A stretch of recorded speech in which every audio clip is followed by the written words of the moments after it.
أعوذ بالله من الشيطان الرجيم. بسم الله الرحمن الرحيم. قال الملأ الذين استكبروا من قومه لنخرجنك يا شعيب والذين آمنوا معك من قريتنا أو لتعودن في ملتنا. قال أولو كنا كارهين. قد افترينا على الله كذبا إن عدنا في ملتكم بعد إذ نجانا الله منها، وما يكون لنا أن نعود فيها إلا أن يشاء الله ربنا، وسع ربنا كل شيء علما، على الله توكلنا، ربنا افتح بيننا وبين قومنا بالحق وأنت خير الفاتحين. وقال الملأ الذين كفروا من قومه لئن اتبعتم شعيبا إنكم إذا لخاسرون. فأخذتهم الرجفة فأصبحوا في دارهم جاثمين. الذين كذبوا شعيبا كأن لم يغنوا فيها، الذين كذبوا شعيبا كانوا هم الخاسرين. فتولى عنهم وقال يا قوم لقد أبلغتكم رسالات ربي ونصحت لكم فكيف آسى على قوم كافرين. وما أرسلنا في قرية من نبي إلا أخذنا أهلها بالبأساء والضراء لعلهم يضرعون. ثم بدلنا مكان السيئة الحسنة حتى عفوا وقالوا قد مس آباءنا الضراء والسراء فأخذناهم بغتة وهم لا يشعرون. ولو أن أهل القرى آمنوا واتقوا لفتحنا عليهم بركات من السماء والأرض ولكن كذبوا فأخذناهم بما كانوا يكسبون. أفأمن أهل القرى أن يأتيهم بأسنا بياتا وهم نائمون أوأمن أهل القرى أن يأتيهم بأسنا ضحى وهم يلعبون أفأمنوا مكر الله فلا يأمن مكر الله إلا القوم الخاسرون. أولم يهد للذين يرثون الأرض من بعد أهلها أن لو نشاء أصبناهم بذنوبهم ونطبع على قلوبهم فهم لا يسمعون. تلك القرى نقص عليك من أنبائها ولقد جاءتهم رسلهم بالبينات فما كانوا ليؤمنوا بما كذبوا من قبل كذلك يطبع الله على قلوب الكافرين. وما وجدنا لأكثرهم من عهد وإن وجدنا أكثرهم لفاسقين. ثم بعثنا من بعدهم موسى بآياتنا إلى فرعون وملئه فظلموا بها فانظر كيف كان عاقبة المفسدين. وقال موسى يا فرعون إني رسول من رب العالمين حقيق على أن لا أقول على الله إلا الحق قد جئتكم ببينة من ربكم فأرسل معي بني إسرائيل. قال إن كنت جئت بآية فأت بها إن كنت من الصادقين. فألقى عصاه فإذا هي ثعبان مبين ونزع يده فإذا هي بيضاء للناظرين. قال الملأ من قوم فرعون إن هذا لساحر عليم يريد أن يخرجكم من أرضكم فماذا تأمرون. قالوا أرجه وأخاه وأرسل في المدائن حاشرين يأتوك بكل ساحر عليم. وجاء السحرة فرعون قالوا إن لنا لأجرا إن كنا نحن الغالبين. قال نعم وإنكم لمن المقربين. قالوا يا موسى إما أن تلقي وإما أن نكون نحن الملقين. قال ألقوا فلما ألقوا سحروا أعين الناس واسترهبوهم وجاءوا بسحر عظيم وأوحينا إلى موسى أن ألق عصاك فإذا هي تلقف ما يأفكون فوقع الحق وبطل ما كانوا يعملون فغلبوا هنالك وانقلبوا صاغرين وألقي السحرة ساجدين قالوا آمنا برب العالمين رب موسى وهارون قال فرعون آمنتم به قبل أن آذن لكم إن هذا لمكر مكرتموه في المدينة لتخرجوا منها أهلها فسوف تعلمون لأقطعن أيديكم وأرجلكم من خلاف ثم لأصلبنكم أجمعين قالوا إنا إلى ربنا منقلبون وما تنقم منا إلا أن آمنا بآيات ربنا لما جاءتنا ربنا أفرغ علينا صبرا وتوفنا مسلمين وقال الملأ من قوم فرعون أتذر موسى وقومه ليفسدوا في الأرض ويذرك وآلهتك قال سنقتل أبناءهم ونستحيي نساءهم وإنا فوقهم قاهرون قال موسى لقومه استعينوا بالله واصبروا إن الأرض لله يورثها من يشاء من عباده والعاقبة للمتقين قالوا أوذينا من قبل أن تأتينا ومن بعد ما جئتنا قال عسى ربكم أن يهلك عدوكم ويستخلفكم في الأرض فينظر كيف تعملون ولقد أخذنا آل فرعون بالسنين ونقص من الثمرات لعلهم يذكرون فإذا جاءتهم الحسنة قالوا لنا هذه وإن تصبهم سيئة يطيروا بموسى ومن معه ألا إنما طائرهم عند الله ولكن أكثرهم لا يعلمون وقالوا مهما تأتنا به من آية لتسحرنا بها فما نحن لك بمؤمنين فأرسلنا عليهم الطوفان والجراد والقمل والضفادع والدم آيات مفصلات فاستكبروا وكانوا قوما مجرمين ولما وقع عليهم الرجز قالوا يا موسى ادع لنا ربك بما عهد عندك لئن كشفت عنا الرجز لنؤمنن لك ولنرسلن معك بني إسرائيل فلما كشفنا عنهم الرجز إلى أجل هم بالغوه إذا هم ينكثون فانتقمنا منهم فأغرقناهم في اليم بأنهم كذبوا بآياتنا وكانوا عنها غافلين وأورثنا القوم الذين كانوا يستضعفون مشارق الأرض ومغاربها التي باركنا فيها وتمت كلمة ربك الحسنى على بني إسرائيل بما صبروا ودمرنا ما كان يصنع فرعون وقومه وما كانوا يعرشون وجاوزنا ببني إسرائيل البحر فأتوا على قوم يعكفون على أصنام لهم قالوا يا موسى اجعل لنا إلها كما لهم آلهة قال إنكم قوم تجهلون إن هؤلاء متبر ما هم فيه وباطل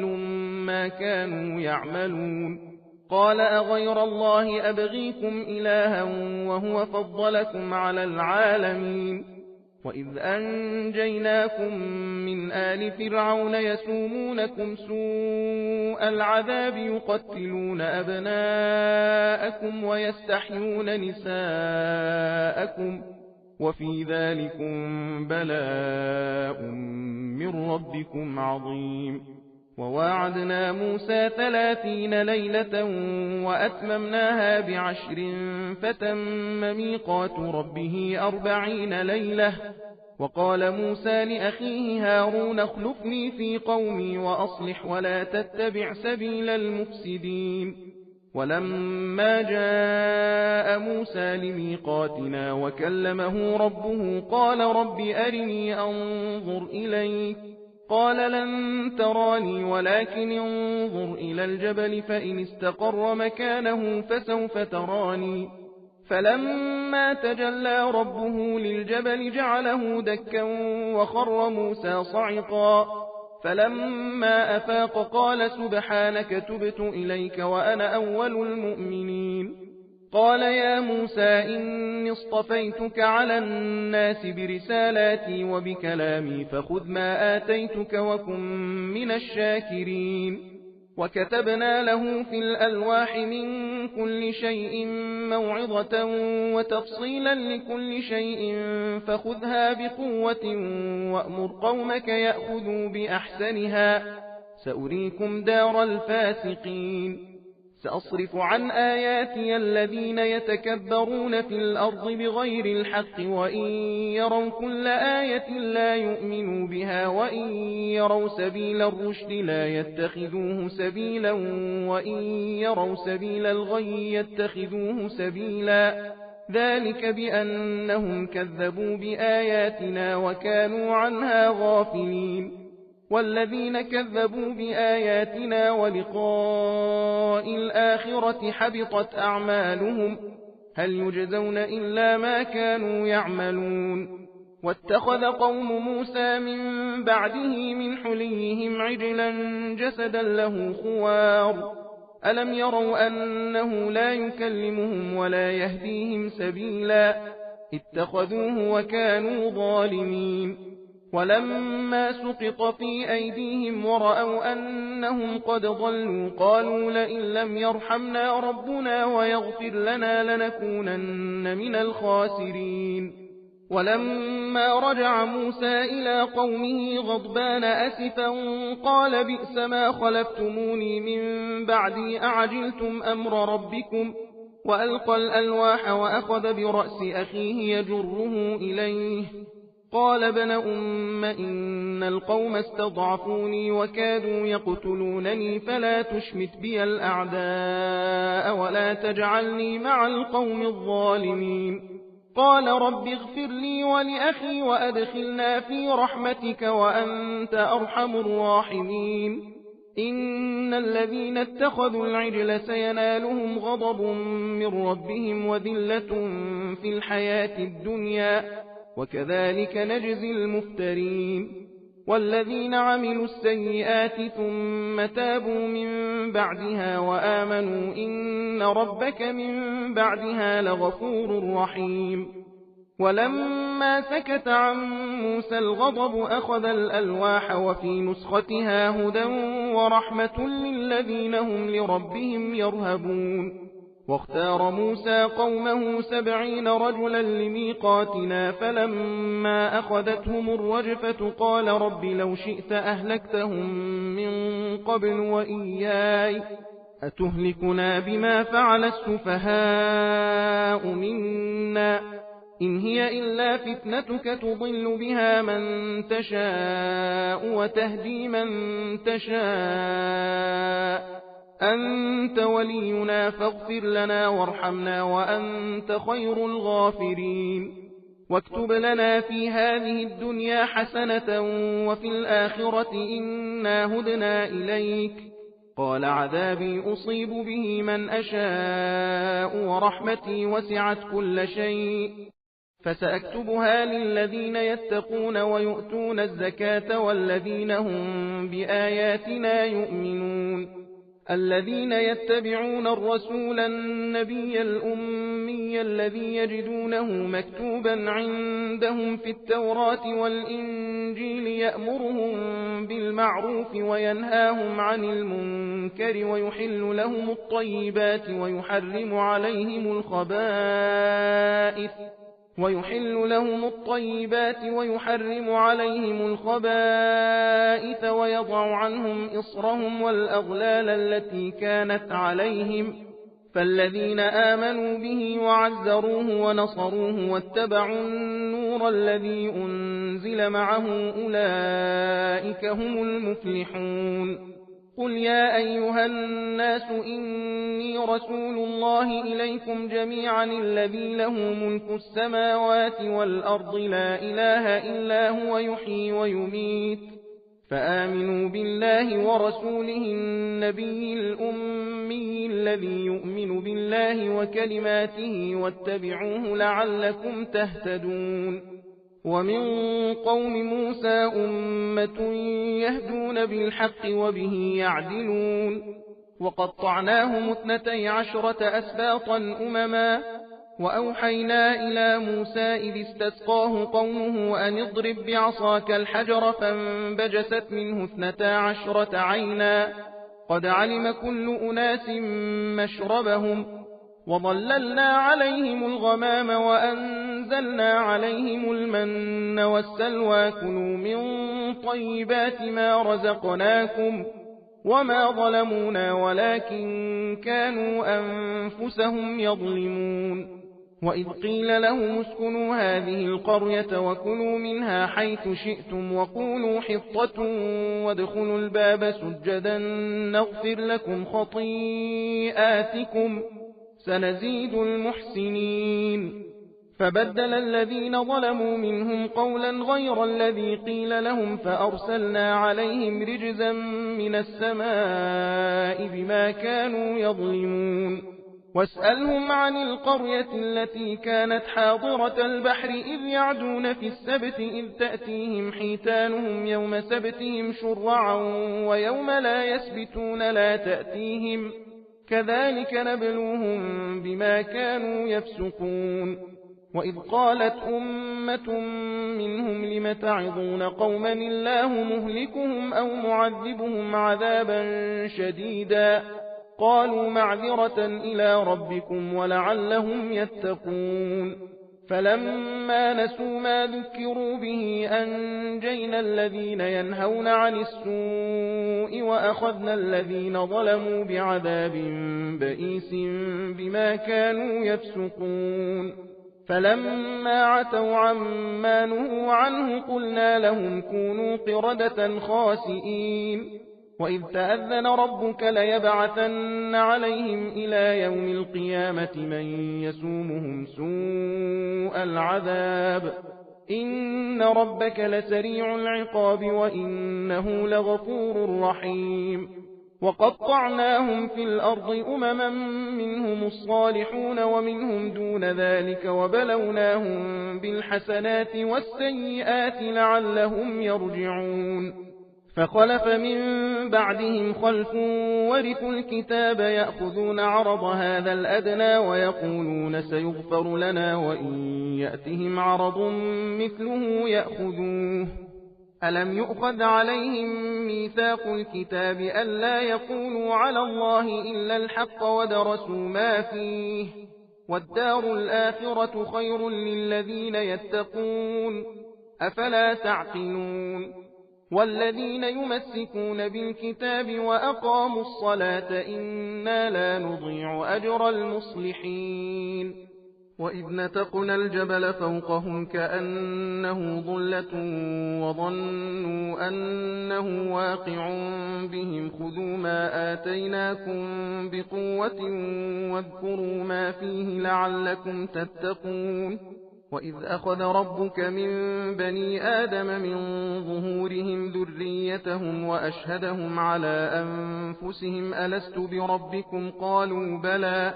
شهدنا أن تقولوا يوم القيامة إنا كنا عن هذا غافلين أو تقولوا إنما أشرك آباؤنا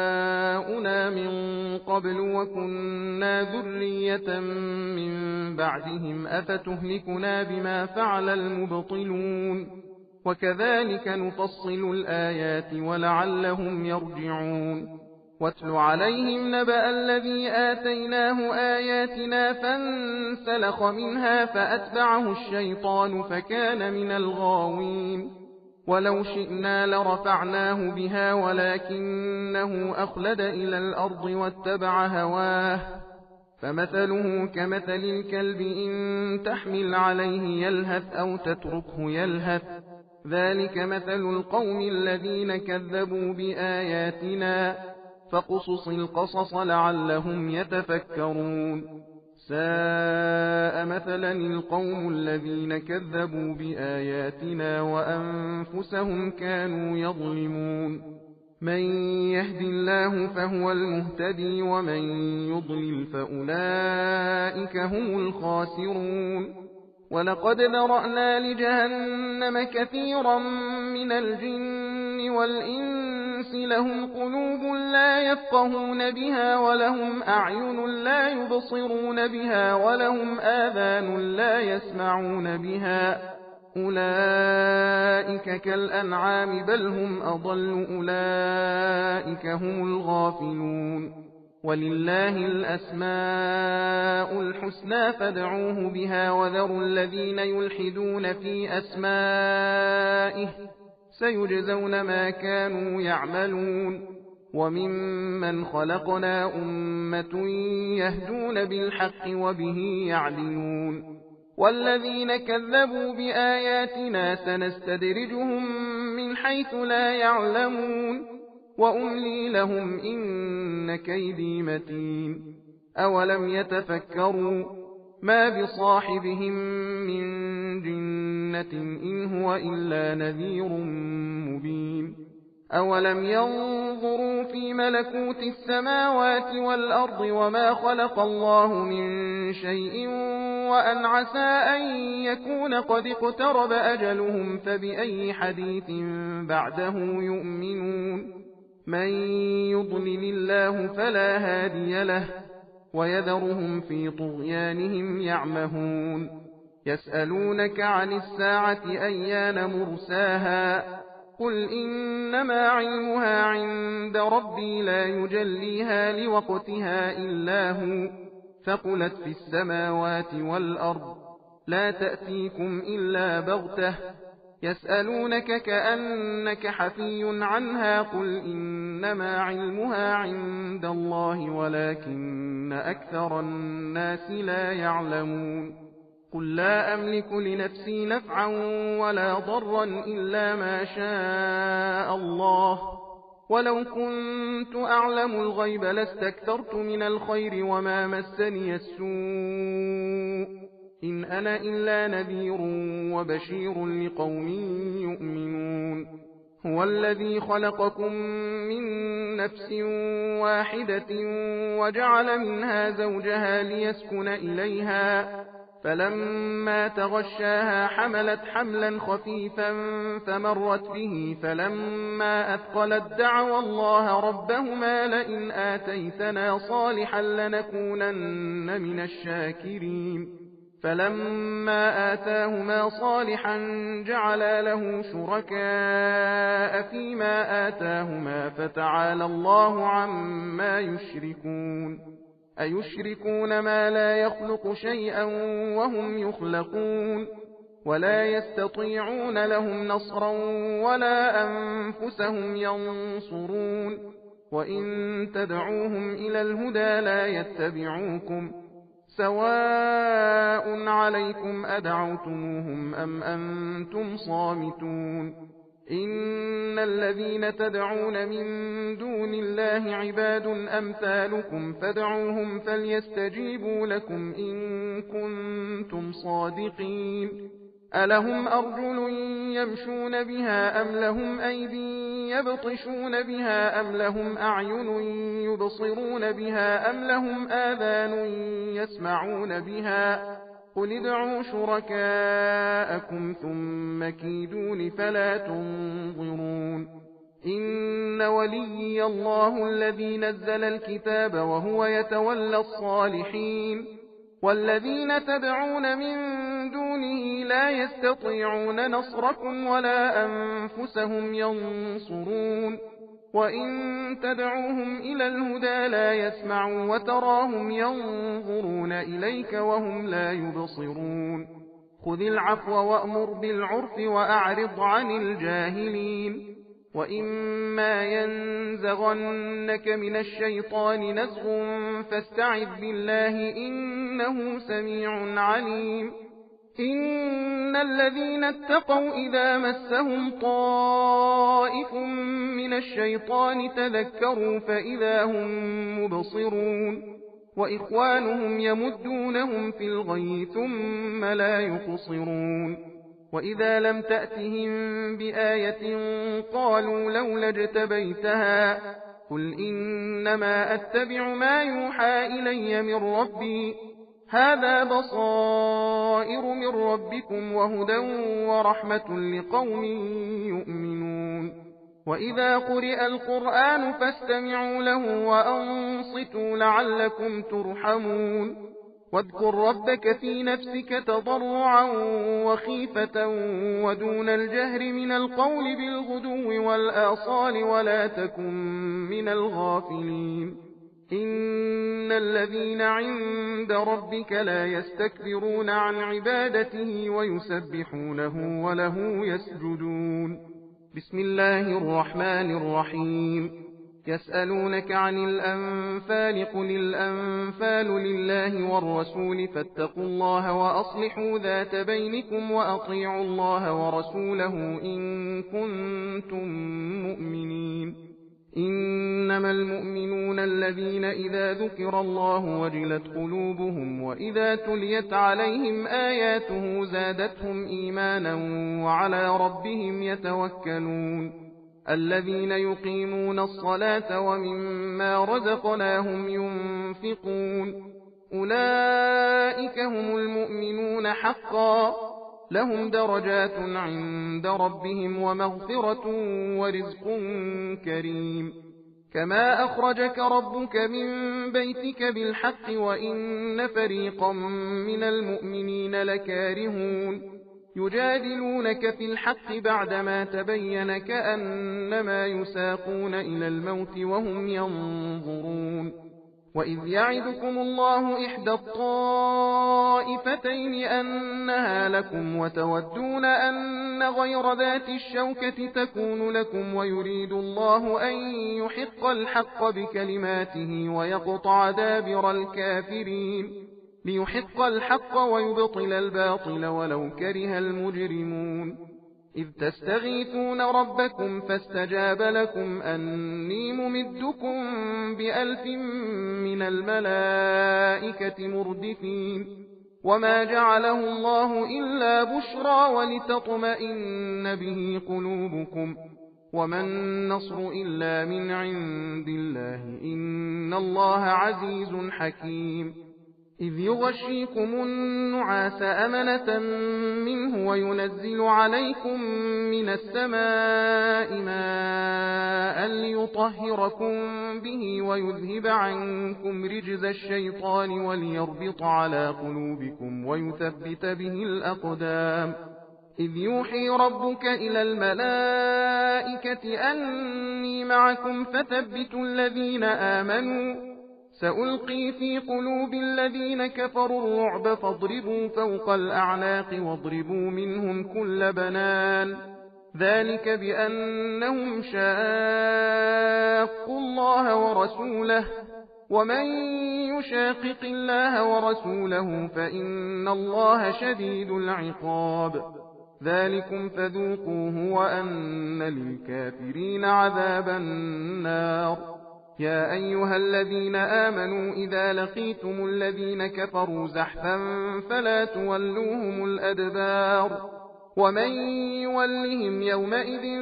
دبره إلا متحرفا لقتال أو متحيزا إلى فئة فقد باء بغضب من الله ومأواه جهنم وبئس المصير فلم تقتلوهم ولكن الله قتلهم وما رميت إذ رميت ولكن الله رمى وليبلي المؤمنين منه بلاء حسنا إن الله سميع عليم ذلكم وأن الله موهن كيد الكافرين. إن تستفتحوا فقد جاءكم الفتح وإن تنتهوا فهو خير لكم وإن تعودوا نعد ولن تغني عنكم فئتكم شيئا ولو كثرت وأن الله مع المؤمنين. يا أيها الذين آمنوا أطيعوا الله ورسوله ولا تولوا عنه وأنتم تسمعون. ولا تكونوا كالذين قالوا سمعنا وهم لا يسمعون. إن شر الدواب عند الله الصم البكم الذين لا يعقلون. ولو علم الله فيهم خيرا لأسمعهم ولو أسمعهم لتولوا وهم معرضون. يا أيها الذين آمنوا استجيبوا لله وللرسول إذا دعاكم لما يحييكم واعلموا أن الله يحول بين المرء وقلبه وأنه إليه تحشرون. واتقوا فتنة لا تصيبن الذين ظلموا منكم خاصة واعلموا أن الله شديد العقاب. واذكروا إذ أنتم قليل مستضعفون في الأرض تخافون أن يتخطفكم الناس فآواكم وأيدكم بنصره ورزقكم من الطيبات لعلكم تشكرون. يا أيها الذين آمنوا لا تخونوا الله والرسول وتخونوا أماناتكم وأنتم تعلمون. واعلموا أنما أموالكم وأولادكم فتنة وأن الله عنده أجر عظيم. يا أيها الذين آمنوا إن تتقوا الله يجعل لكم فرقانا ويكفر عنكم سيئاتكم ويغفر لكم والله ذو الفضل العظيم. وإذ يمكر بك الذين كفروا ليثبتوك أو يقتلوك أو يخرجوك ويمكرون ويمكر الله والله خير الماكرين. وإذا تتلى عليهم آياتنا قالوا قد سمعنا لو نشاء لقلنا مثل هذا إن هذا إلا أساطير الأولين. وإذ قالوا اللهم إن كان هذا هو الحق من عندك فأمطر علينا حجارة من السماء أو ائتنا بعذاب أليم. وما كان الله ليعذبهم وأنت فيهم وما كان الله معذبهم وهم يستغفرون. وما لهم ألا يعذبهم الله وهم يصدون عن المسجد الحرام وما كانوا أولياءه إن أولياؤه إلا المتقون ولكن أكثرهم لا يعلمون. وما كان صلاتهم عند البيت إلا مكاء وتصدية فذوقوا العذاب بما كنتم تكفرون. إن الذين كفروا ينفقون أموالهم ليصدوا عن سبيل الله فسينفقونها ثم تكون عليهم حسرة ثم يغلبون والذين كفروا إلى جهنم يحشرون. ليميز الله الخبيث من الطيب ويجعل الخبيث بعضه على بعض فيرقمه جميعا فيجعله في جهنم أولئك هم الخاسرون. قل للذين كفروا إن ينتهوا يغفر لهم ما قد سلف وإن يعودوا فقد مضت سنة الأولين. وقاتلوهم حتى لا تكون فتنة ويكون الدين كله لله فإن انتهوا فإن الله بما يعملون بصير. وإن تولوا فاعلموا أن الله مولاكم نعم المولى ونعم النصير. صدق الله العلي العظيم.